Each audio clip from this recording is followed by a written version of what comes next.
kelompok 4, kami di sini akan membuat video hasil dari observasi mengenai tugas pada mata kuliah ilmu perbankan syariah, yaitu mengenai lembaga keuangan syariah yang kami observasi di salah satu KSPPS BMT Akta Abadi Jepara.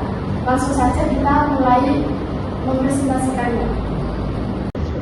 Perkenalkan, saya Lutfi Azani, NIM 2320210078 akan mempresentasikan bab 1 pendahuluan tentang latar belakang, tujuan, dan manfaat. Lembaga keuangan syariah di Indonesia berkembang pesat seiring meningkatnya kebutuhan masyarakat akan sistem keuangan yang sesuai prinsip Islam. Berbeda dengan lembaga konvensional yang menggunakan bunga atau riba, lembaga syariah menawarkan alternatif etis yang menjunjung nilai keberkahan dan keseimbangan sosial. Perbankan syariah seperti Bank Umum Syariah, Unit Usaha Syariah, dan KPRS menyalurkan dana melalui akad-akad syariah seperti mudharabah, murabahah, musyarakah, dan ijarah untuk mendukung pertumbuhan ekonomi terutama pelaku UMKM. Selain itu, lembaga keuangan non-perbankan seperti BMT, Koperasi Syariah, Pengadaian Syariah, dan Asuransi Syariah memperluas akses pembiayaan mikro dan pendampingan usaha, membantu masyarakat kecil hingga menengah. Kehadiran lembaga ini menciptakan sistem ekonomi inklusif, transparan, dan bebas praktek yang dilarang syariat, sehingga mendukung pembangunan ekonomi yang adil dan bermanfaat bagi seluruh masyarakat. Tujuan dari observasi ini ada 3. Yang pertama, mengetahui tentang produk pembiayaan beserta akad yang digunakan. Yang kedua, mengidentifikasi prosedur layanan mulai dari proses pengajuan, survei, pencairan, hingga monitoring pembiayaan kepada nasabah. Yang terakhir, mengetahui bagaimana lembaga keuangan syariah, khususnya KSPPS BMT Akta Abadi, menangani nasabah yang mengalami keterlambatan atau kesulitan pembayaran. Manfaat ada 3, yaitu bagi mahasiswa dan bagi industri. Bagi instansi, bagi mahasiswa yaitu menambah pengetahuan mahasiswa mengenai teori dan praktek keuangan syariah. Yang kedua, memberikan pemahaman nyata tentang implementasi akad-akad syariah dalam kegiatan lembaga keuangan. Yang terakhir, menjadi bahan pembelajaran untuk mata kuliah terkait ekonomi syariah, perbankan syariah, dan manajemen pembiayaan. Yang kedua, bagi instansi, yaitu memberikan masukan dan saran dari hasil observasi yang dapat digunakan untuk meningkatkan kualitas layanan. Yang kedua, membantu lembaga melihat sisi lain dari proses pembiayaan berdasarkan pandangan akademik dan literatur syariah. Dengan tujuan utama untuk menyediakan layanan keuangan yang adil, transparan, dan membawa bermanfaat bagi masyarakat luas sesuai nilai-nilai syariah. Dengan berlandaskan prinsip keuangan syariah, KSPPS BMT Akta Abadi berkomitmen untuk terus memberikan pelayanan terbaik serta mendukung pertumbuhan ekonomi anggota secara berkelanjutan melalui berbagai produk simpanan dan pembiayaan yang sesuai dengan syariat. Kantor pusat KSPPS BMT Akta Abadi berlokasi di Jalan Mangun Saporo nomor 76 A Panggang, Jepara, Jawa Tengah. Dalam upaya memperluas jangkauan layanan dan menjangkau lebih banyak anggota, koperasi ini juga memiliki 4 kantor cabang yang tersebar di beberapa titik strategis di wilayah Jepara. Selanjutnya ada sejarah berdirinya KSPPS BMT Akta Abadi. KSPPS Akta Abadi didirikan oleh sejumlah tokoh masyarakat Jepara yang memiliki kepedulian tinggi terhadap pengembangan ekonomi kerakyatan. Lembaga ini resmi berdiri pada tanggal 20 Desember tahun 2005 dan telah memiliki legalitas hukum yang sah serta terdaftar di Dinas Koperasi, UKM, Tenaga Kerja, dan Transmigrasi. Badan hukum awal tercatat dengan nomor 81/115/BH tahun 2005 ditetapkan pada tanggal 20 Desember tahun 2005. Selanjutnya terjadi perubahan status badan umum dengan nomor 00112-PAD-MKU-KM2 tahun 2019 tertanggal 27 September tahun 2019.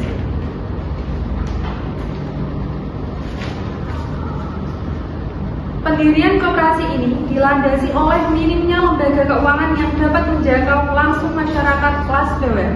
Maka dari itu, KSPPS BMT Arta Abadi hadir sebagai lembaga keuangan syariah yang bertujuan mendorong pertumbuhan serta pemberdayaan usaha mikro kecil dan menengah atau UMKM.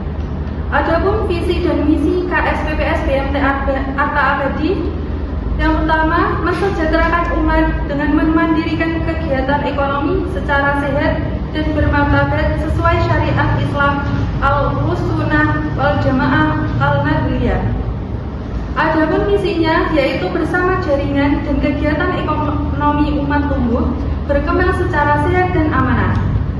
Adapun prinsip dari pelayanan dalam menjalankan pelayanan di KSPPS BMT Arta Abadi terdapat beberapa nilai dasar yang dijadikan pedoman, yaitu yang pertama sidik atau benar, istiqomah, tekun, fastabiqul khairat atau berlomba dalam kebaikan, amanah, dapat dipercaya, dan ta'awun yang artinya kerjasama dan dalam hal kebaikan. Sekian dari saya. Assalamualaikum warahmatullahi wabarakatuh. Perkenalkan, nama saya Zaki Zikri Firmansyah, NIM 109.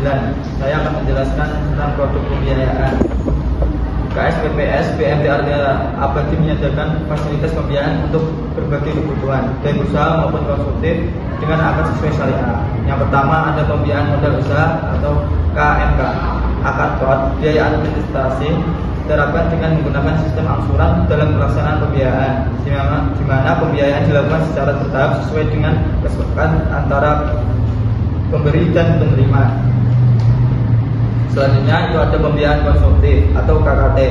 Menggunakan akad mudharabah, pembiayaan diberikan melalui sistem angsuran yang dirancang khusus untuk mendukung kerjasama dengan lembaga pendidikan atau perusahaan, sehingga pembayaran dilakukan secara bertahap sesuai kesepakatan. Yang ketiga ada pembiayaan investasi atau KIV. Menggunakan akad mudharabah, sistem pembayaran angsuran dilakukan dengan metode tempo dan menggunakan pelet giro sebagai instrumen pembayaran yang sah sesuai kesepakatan antara pihak terkait. Syarat dan ketentuan, yang pertama ada fotokopi KTP atau SIM suami dan istri. Yang kedua ada fotokopi kartu keluarga atau KK.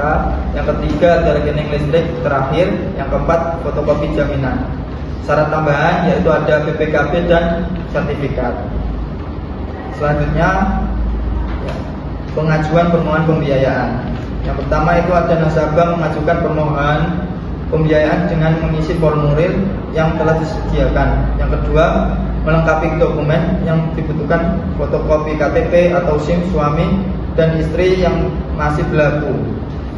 Yang ketiga, wawancara awal. Yang keempat itu analisis dan penilaian kelayakan pembiayaan. Yang kelima itu ada verifikasi dokumen. Yang keenam analisis kelayakan. Yang ketujuh survei lapangan. Yang kedelapan keputusan pembiayaan. Yang kesembilan hasil analisis dan survei dibahas untuk memutuskan apakah pembiayaan disetujui atau ditolak untuk direvisi. Yang ke-10 penetapan syarat dan ketentuan. Yang ke-11 persiapan dan penyusunan akad pembiayaan. Yang ke-12 penentu akad. Yang ke-13 penyusun dokumen akad. Yang ke-15 itu konsultasi dengan nasabah. Karyawan menjelaskan isi dan implikasi dari akad yang ditandatangani, memastikan nasabah memahami dan menyetujui syarat dan ketentuan yang berlaku. Yang 13 pencairan dana dan pembiayaan. Yang ke-14 persiapan pencairan. Yang terakhir, setelah akad ditandatangani kedua belah pihak, maka kantor akan melakukan pencairan dan sesuai dengan ketentuan yang tercantum dalam akad dan memberikan tanda terima uang kepada nasabah. Setelah itu, nasabah akan diberi buku angsuran yang sudah tertera jatuh tempo dan nominal pembayaran angsuran. Terima kasih. Selanjutnya akan dilanjutkan oleh Mbak Manisa. Baik, perkenalkan nama saya Manisa Aulicinata NIM 2320210100. Di sini saya akan menjelaskan mengenai jenis usaha yang dibiayai di KSPPS BMT Arta Abadi Jepara. Nah, dalam jenis usaha yang dibiayai ini ada 3 sektor. Yang pertama dari sektor perdagangan. Kalau dari sektor perdagangan ini pada umumnya yang dibiayai yaitu mulai dari furniture, alat pertukangan, kain, pakaian, kayu, dan bahan bangunan ataupun juga rumah makan. Kemudian pada sektor mikro atau industri rumah tangga itu biasanya yang mengajukan pembiayaan itu dari pengusaha mebel, makanan kecil, kerupuk, dan juga konveksi ataupun dari bordir. Kemudian yang dari sektor jasa itu biasanya yang sering mengajukan pembiayaan itu ada dari penjahit ataupun dari bengkel kendaraan atau juga dari tukang las ataupun rental komputer. Nah, dari hasil observasi yang telah kami lakukan kemarin di KSPPS BMT Arta Abadi Jepara itu menunjukkan bahwa sebagian besar masyarakat itu mengajukan permohonan pembiayaan itu untuk usaha mikro kecil yang membutuhkan tambahan modal untuk menjaga keberlangsungan usahanya. Jadi dia mengajukan pembiayaan di BMT Arta Abadi Jepara itu untuk menambah modal untuk usahanya. Nah, kemudian dalam konteks pembiayaan tersebut itu rata-rata anggota itu mengajukan menggunakan akad KOR, yaitu pembiayaan berupa pinjaman tanpa tambahan indal yang wajib dikembalikan sesuai jumlah pokoknya. Nah, akad KOR ini tuh dipilih karena karakteristiknya yang sederhana, tidak memerlukan struktural transaksi yang rumit, dan memberikan kemudahan bagi anggota yang membutuhkan dana cepat untuk aktivitas usaha sehari-harinya. Nah, untuk menjaga keamanan pembiayaan, akad KOR ini umumnya itu dikombinasikan dengan akad rohen, yakni penyerahan barang berharga sebagai agunan atau jaminan. Jadi kalau anggota mengajukan pembiayaan ada jaminan yang harus diberikan kepada lembaga KSPPS BMT Arta Abadi. Nah, barang yang dijadikan rohen atau jaminan itu bisa berupa BPKB kendaraan, bisa juga sertifikat tanah ataupun dokumen berharga lainnya. Nah, lembaga KSPPS tersebut menyimpan barang jaminan tersebut selama masa pembiayaan berlangsung dan baru mengembalikan setelah pembiayaan itu dilunasi oleh yang mengajukan. Penerapan rohen sebagai pendamping akad KOR itu dilakukan untuk melindungi lembaga dari resiko pembiayaan bermasalah, mengingat usaha mikro kecil ini tuh lebih rentan mengalami fluktuasi pendapatan. Nah, dalam observasi juga menunjukkan bahwa meskipun lembaga telah menjelaskan akad secara rinci, mayoritas anggota itu tidak mementingkan akad tersebut. Yang penting itu pencairan dana cepat dan mudah. Jadi masih kurangnya pemahaman tentang akad terkait produk pembiayaan, sehingga pemahaman mengenai kewajiban dan ketentuan syariah itu sangat relatif rendah. Dan fenomena tersebut itu menandakan bahwa rendahnya literasi keuangan syariah di kalangan masyarakat mikro dan kecil, di mana aspek formal akad dianggap kurang relevan dibandingkan kebutuhan praktis mereka akan modal usahanya. Nah, kombinasi antara akad KOR dan rohen ini itu tetap menjadi pilihan umum bagi anggota yang mengajukan pembiayaan karena sejalan dengan kebutuhan anggota yang mengutamakan proses cepat, biaya terjangkau, dan struktur akad yang mudah dipahami.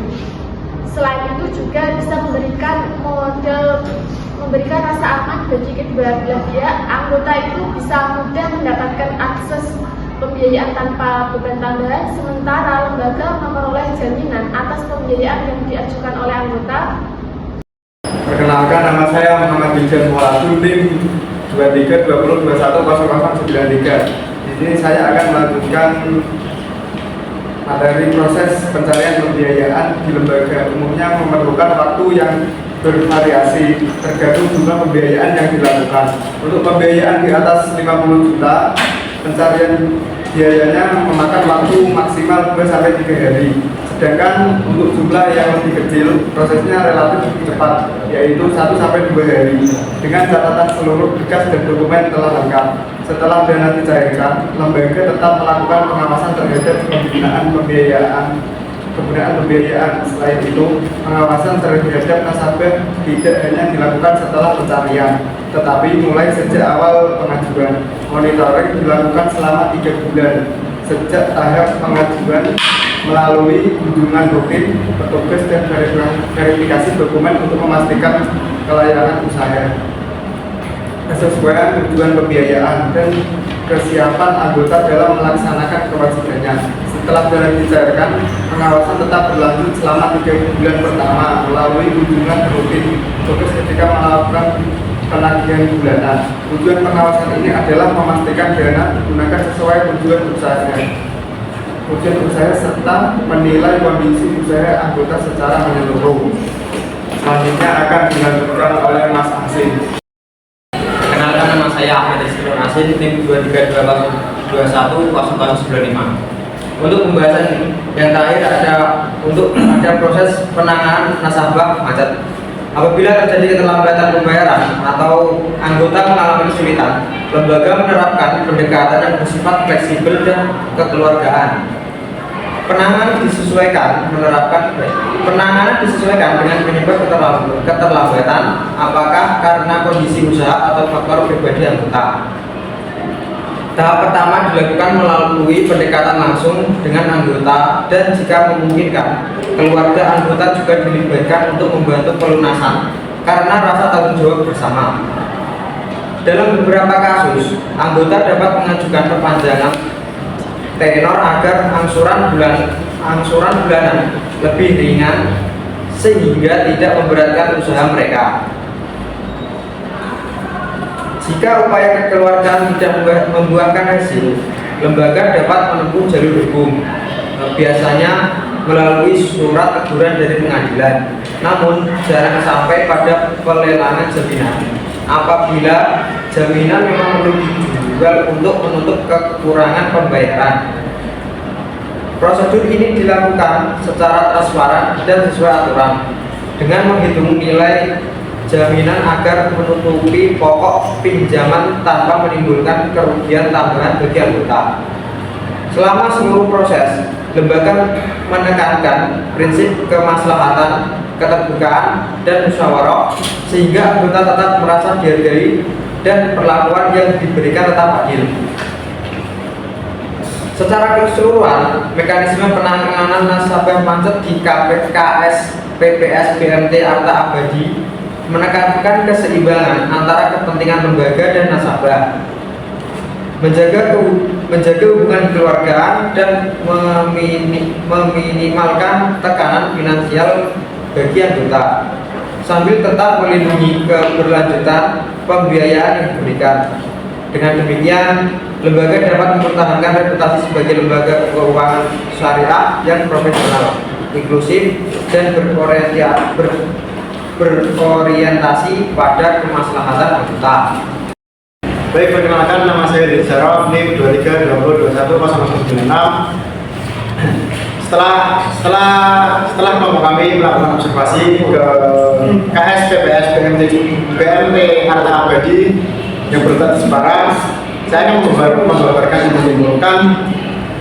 Berdasarkan hasil observasi dan wawancara, dapat disimpulkan bahwa lembaga keuangan syariah yang diteliti memiliki mekanisme pembiayaan yang terstruktur dan sesuai prinsip syariah. Meskipun masuk dalam tahap penguatan, mayoritas permohonan biaya adalah pelaku usaha mikro dan mikro kecil yang membutuhkan modal cepat, sehingga lembaga banyak menggunakan faktor yang dibadukan dengan mikro sebagai jaminan untuk menjaga keamanan dana. Adapun proses pencairan pembiayaan relatif cepat, berkisar antara 1-3 hari, tergantung jumlah pembiayaan dan kelengkapan berkas. Setelah pencairan, lembaga melakukan monitoring selama 3 bulan 3 bulan pertama untuk memastikan dana digunakan sesuai tujuan usaha dan kondisi anggota pantau. Penanganan pembiayaan bermasalah dilakukan secara bertahap, dimulai dengan pendekatan kekeluargaan, termasuk melibatkan keluarga anggota jika diperlukan. Dan bila tidak membuahkan hasil, baru ditempuh jalur hukum. Lembaga juga memberikan solusi fleksibel seperti perpanjangan tenor agar angsuran lebih ringan, sehingga anggota tidak terbebani. Adapun syarat dan prasarana, berdasarkan hasil observasi dan analisis beberapa saran yang dapat diberikan kepada lembaga keuangan syariah adalah seperti berikut. 1. Edukasi akad. Lembaga sebaiknya rutin mengedukasikan anggota tentang akad hak kewajiban dan prinsip syariah melalui sosialisasi singkat atau modul, bahkan pelatihan sederhana.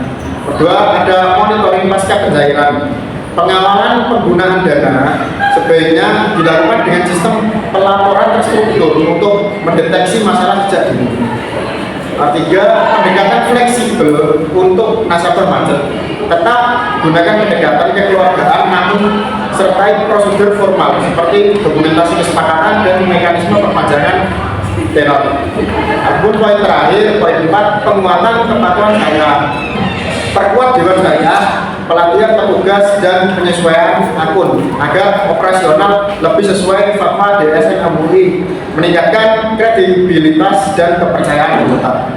Sekian video presentasi dari kelompok 4. Apabila ada salah kata atau kekurangan, kami mohon maaf. Wassalamualaikum warahmatullahi wabarakatuh. Waalaikumsalam warahmatullahi wabarakatuh.